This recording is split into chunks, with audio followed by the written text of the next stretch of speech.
Hello प्यारे बच्चों, कैसे हैं आप लोग? मज़े में है ना भाई? वो किसी शायर ने खूब कहा है कि मंजिल उन्हीं को मिलती है जिसके सपनों में जान होती है। मंजिल उन्हीं को मिलती है जिसके सपनों में जान होती है, और पंखों से कुछ नहीं होता, हौसलों से उड़ान होती है। तो प्यारे बच्चों, आज आपके ज्ञानेंद्र सर आ चुके हैं आपके बीच ऑब्जेक्टिव का महा मैराथन लेकर के। आज हम लोग ऑब्जेक्टिव सीरीज लॉन्च कर रहे हैं, और इस सीरीज में लगातार वीडियो आता रहेगा और आपकी तैयारी को हम मजबूत करवाएंगे। जी हाँ प्यारे बच्चों, मिशन 400 प्लस लॉन्च हो चुका है। यदि आप लोग मिशन 400 प्लस से जुड़ना चाहते हैं तो आपको कुछ नहीं करना है, अरे भाई, केवल चैनल को सब्सक्राइब कर लेना है। तो आइए हमारे चैनल को सब्सक्राइब कर लीजिए। इसी चैनल के माध्यम से मैं आपकी तैयारी को बेहतर करवाऊंगा, और आपकी तैयारी बेहतर होगी, और साथ ही साथ आप टॉपर की श्रेणी में भी आएंगे। तो आज चलिए हम लोग स्टार्ट करते हैं ऑब्जेक्टिव का आज पहला वीडियो है। इसी प्रकार से नया नया वीडियो आते रहेगा। जब तक आप चैनल को सब्सक्राइब नहीं करेंगे तब तक आप नया नया वीडियो नहीं देख पाएंगे, क्योंकि वीडियो का भरमार लगा हुआ है यूट्यूब पे। अच्छा कंटेंट आपको मिलना मुश्किल है। इसी चीज़ के लिए आपको कम से कम तो चैनल को सब्सक्राइब करना ही पड़ेगा, वरना इस भीड़ में मैं कहीं खो जाऊंगा, आप दोबारा मेरा वीडियो को नहीं देख पाइएगा। तो चलिए हमारे चैनल को सब्सक्राइब अवश्य कर लीजिएगा, ये हमारा एक छोटा सा रिक्वेस्ट भी है। तो आज हम लोग अपना वीडियो को स्टार्ट करते हैं। आज ऑब्जेक्टिव श्रम विभाजन और जाति प्रथा का हम लोग पढ़ने वाले हैं। सब्जेक्टिव भी जल्द ही लॉन्च होगा, और आपके बीच सारी की सारी तैयारी होती रहेगी। तो चलिए आज हम लोग देखते हैं कितना कुल 25 प्रश्न हम लोग लेकर के आए हुए हैं। यानी आज हम लोग 25 प्रश्न को देखेंगे, जो कि सारा का सारा ऑब्जेक्टिव होगा। चैप्टर 1 जिसका नाम है क्या? श्रम विभाजन और जाति प्रथा। तो प्यारा सा प्रश्न, खूबसूरत सा प्रश्न आपके बीच आ चुका है। आपकी इस प्रश्न को देख करके तो मुस्कान खिल उठी होगी। तो चलिए आप लोग बताइएगा कि बाबा साहब भीमराव अंबेडकर का जन्म कब हुआ था? आप लोग फटाफट बताइए, बाबा साहब भीमराव अंबेडकर का जन्म कब हुआ था? कमेंट बॉक्स भी फुल कर देना है। किस बच्चों का कितना नंबर आ रहा है, और आपकी तैयारी कैसी चल रही है, और आपकी तैयारी में क्या क्या दिक्कतें आ रही है, हमसे शेयर कीजिए। सारा का सारा वीडियो के माध्यम से हम सारा का सारा तैयारी करवाएंगे, ठीक है? तो आप लोग बता दिए, सोच लिए होंगे तब तक में आंसर। बाबा साहब भीमराव अंबेडकर का जन्म कब हुआ था? 1871, 1881, 1861, 1891। क्या होगा इसका आंसर? इसका आंसर हो जाएगा ऑप्शन नंबर डी। सही बात है, सारे के सारे बच्चे जान रहे होंगे 1891 में बाबा साहब भीमराव अंबेडकर का जन्म हुआ था। तो चलिए पहला प्रश्न को हम लोग कितना बेहतरीन तरीके से हल कर लिए। आते हैं अब दूसरे प्रश्न की ओर। दूसरा प्रश्न आपके बीच में है कि बाबा साहब भीमराव अंबेडकर का जन्म किस राज्य में हुआ था? आप लोग फटाफट बताइएगा, कौन सा ऐसा राज्य है जिस राज्य में बाबा साहब भीमराव अंबेडकर का जन्म हुआ था? तो बाबा साहब भीमराव अंबेडकर का जन्म कहाँ हुआ था भाई? बिहार में, महाराष्ट्र में, मध्य प्रदेश में, या फिर उत्तर प्रदेश में? क्या होगा इसका आंसर? इसका आंसर हो जाएगा ऑप्शन नंबर सी, मध्य प्रदेश। मध्य प्रदेश में हुआ था, मऊ मध्य प्रदेश में। कहाँ पर? मऊ एक जगह है मध्य प्रदेश में, वहीं बाबा साहब भीमराव अंबेडकर संविधान निर्मात्री, जय भीम, जिनका जन्म हुआ था। चलिए दूसरा प्रश्न को हम लोग देख लिए। तीसरा प्रश्न देखिए आपके बीच, प्यारा प्यारा प्रश्न सब आ रहा है आपके बीच। तो बताइएगा आप लोग कि श्रम विभाजन और जाति प्रथा के लेखक कौन है? बताइए, कितना आसान सा प्रश्न है आपके बीच में। क्या होगा इसका आंसर? नलिन विलोचन शर्मा, भीमराव अंबेडकर, या फिर यतीन्द्र मिश्र, या फिर अमरकांत? इसका आंसर हो जाएगा प्यारे बच्चों, इसका आंसर हो जाएगा भीमराव अंबेडकर। भीमराव अंबेडकर आपके चैप्टर 1 यानी श्रम विभाजन और जाति प्रथा के लेखक हैं। लेखक का नाम एग्जाम में जाने से पहले याद करके जाना है, क्योंकि इससे क्वेश्चन रहेगा। चलिए तो देख लिए हम लोग तीसरा प्रश्न को। चौथा प्रश्न आपके बीच में है कि लेखक बेरोजगारी का प्रमुख और प्रत्यक्ष कारण किसे मानते हैं? अशिक्षा को, जनसंख्या को, जाति प्रथा को, या फिर उद्योग धंधों की कमी को? बताइए, बेरोजगारी का प्रमुख और प्रत्यक्ष कारण क्या है? तो जाति प्रथा। क्या है? जाति प्रथा। क्योंकि जाति प्रथा की वजह से लोग रह जाते हैं बेरोजगार। क्यों? क्योंकि उसको लगता है श्रम, वो सोचते हैं मैं फलाना जात से हूँ, मैं ये काम कैसे करूँगा, मैं वो काम कैसे करूँगा, इस वजह से वो रह जाते हैं बेरोजगार। ठीक है ना? चलिए, तो बात हो गई चौथा प्रश्न की। अब पांचवा प्रश्न आपके बीच में है कि अंबेडकर की दृष्टि में भाईचारे का वास्तविक रूप कैसा है। आप लोग बताइएगा, हम लोगों का भाईचारा कैसा होना चाहिए, आपका हमारा रिश्ता क्या होना चाहिए, हम लोगों का भाईचारा कैसा होना चाहिए। तो बताइएगा आप लोग, दूध और शक्कर के मिश्रण की तरह, दूध और पानी के मिश्रण की तरह, पानी और नमक के मिश्रण की तरह, या फिर इनमें से कोई नहीं। तो क्या हो जाएगा इसका आंसर? इसका आंसर हो जाएगा कि दूध और पानी के मिश्रण की तरह, यानी option number B. Option number B, दूध और पानी। हम लोगों का जो भाईचारा होना चाहिए वो दूध और पानी के मिश्रण की तरह होना चाहिए, हमें कोई अलग ना कर सके। हम लोगों को मिलना है किसके तरह? दूध और पानी के तरह, क्योंकि दूध और पानी को आप लोग मिला दीजिएगा तो आप उसे अलग नहीं कर पाइएगा।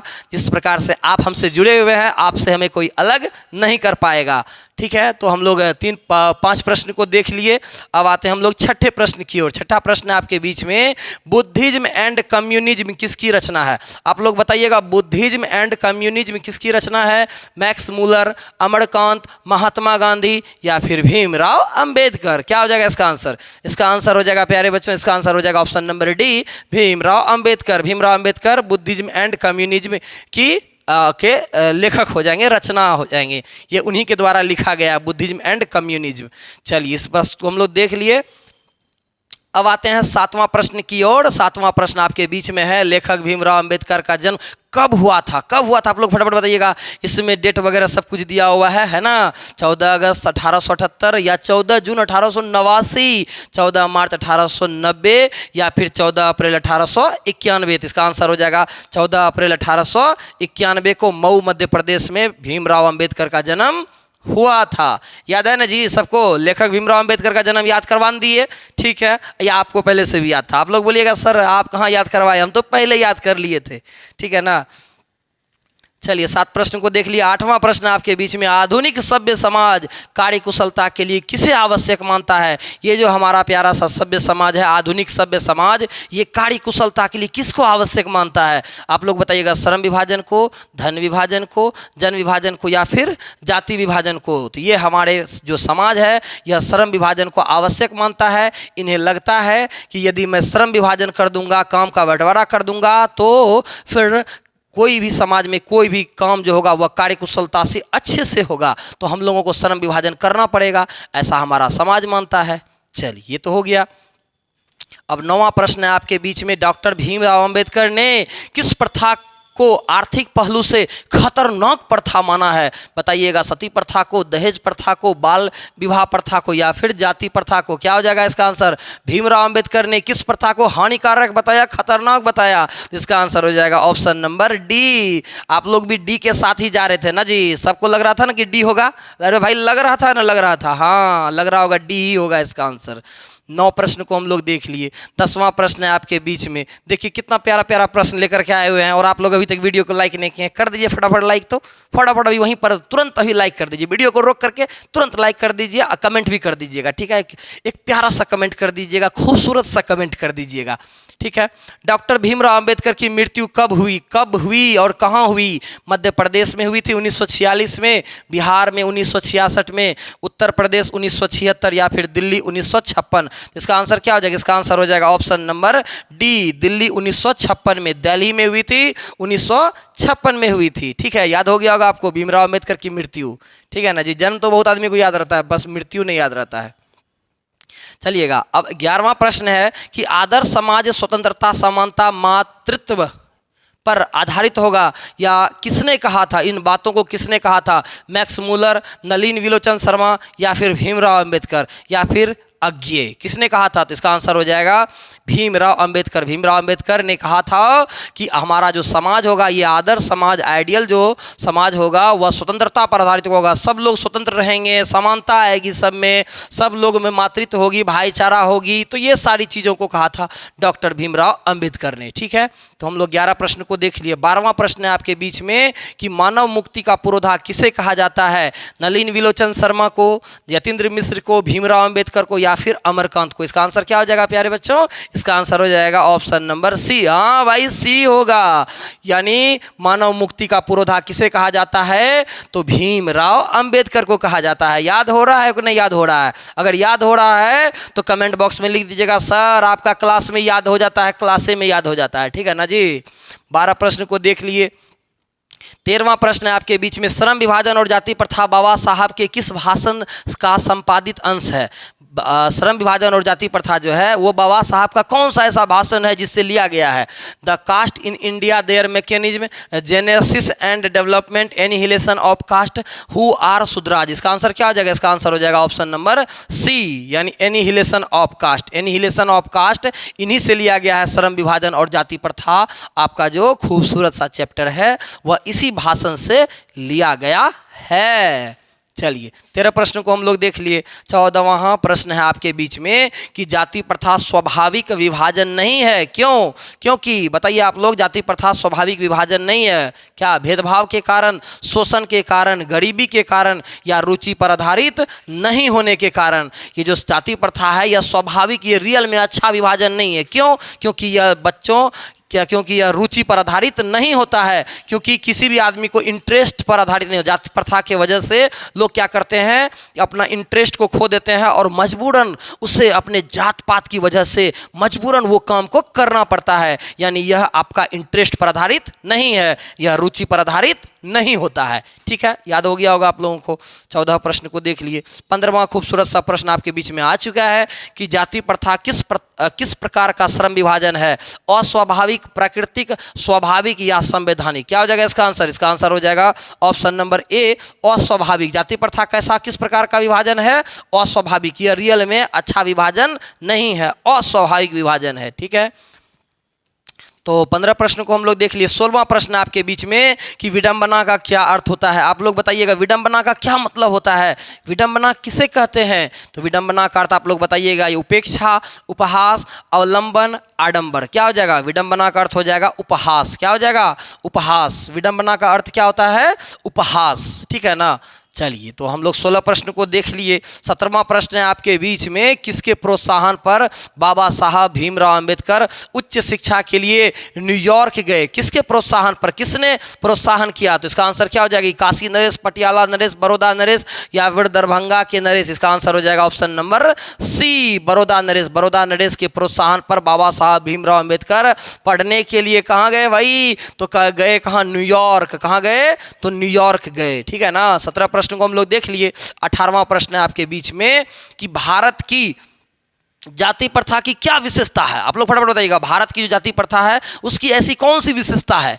यह श्रमिकों का अस्वाभाविक विभाजन है, यह श्रमिकों का स्वाभाविक विभाजन है, यह रोजगार वर्धक है, यह वर्ग विभेद करता है। इसका आंसर क्या हो जाएगा? इसका आंसर हो जाएगा ऑप्शन नंबर ए। क्या हो जाएगा? Option number A. अभी हम तुरंत बताए, ये वाला भी प्रश्न अभी बीच में था कि यह अस्वाभाविक विभाजन है। आप उस प्रकार से भी पकड़ सकते थे क्या इसका आंसर होगा। तो यह श्रमिकों का क्या है?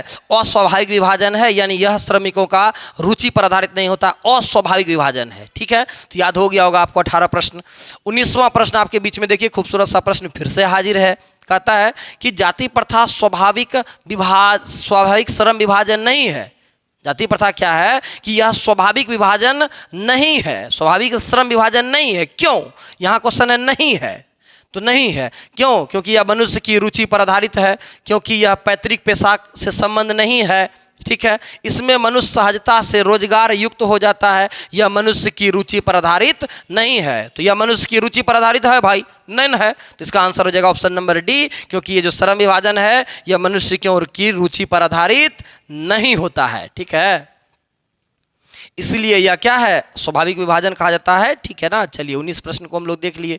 20वां प्रश्न आपके बीच में, हिंदू धर्म की जाति प्रथा किसी भी व्यक्ति को ऐसा पेशा चुनने की अनुमति नहीं देता है जो उनका पैतृक पेशा ना हो, या उनका पैतृक पेशा हो, या बेरोजगारी बढ़ता हो, या रोजगार को बढ़ावा देता हो। क्या हो जाएगा इसका आंसर? इसका आंसर आप लोग बताइएगा कि हिंदू धर्म में, ये जो हम लोगों का हिंदू धर्म है, उस धर्म में जो जाति प्रथा है, किसी भी व्यक्ति को ऐसा पेशा चुनने की अनुमति नहीं देता है। क्यों? क्योंकि उसका पैतृक पेशा नहीं हो। हमारा जो हिंदू धर्म है, यह तो नो डाउट अच्छा धर्म है, पर यह लोगों को क्या करता है, पैतृक पैसा जो पेशा होता है, रोजगार जो होता है, वह चुनने की अनुमति नहीं देता है। ठीक है, उनका पैतृक पेशा जो नहीं है, उस चीज़ को चुनने की अनुमति उन्हें नहीं देता है। मान के चलिए कोई हम स्पेशल कास्ट हैं, तो मेरा वो काम नहीं है, मेरा कास्ट, हम उस कास्ट से नहीं है, तो वो हमको चुनने का अनुमति हमारा हिंदू धर्म नहीं देता है। ठीक है, उम्मीद आप समझ गए होंगे।